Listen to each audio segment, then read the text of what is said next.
கொடைக்கானல் மலைப்பகுதியில் 2வது நாளாக அதிகாலை முதல் அடர்ந்த பனிமூட்டத்துடன் கூடிய லேசான சாரல் மழை பெய்து வருகிறது. வாகனங்கள் முகப்பு விளக்குகளை எரியவிட்டபடி இயக்கப்பட்டன.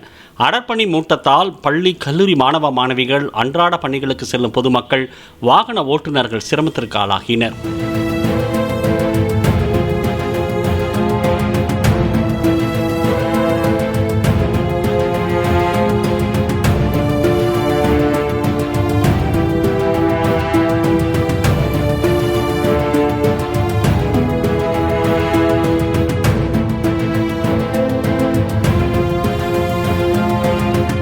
பிளே ஸ்டோர் மற்றும் ஆப் ஸ்டோரில் இருந்து பாலிமர் செயலியை QR கோடு மூலம் பதிவிறக்கம் செய்யுங்கள்.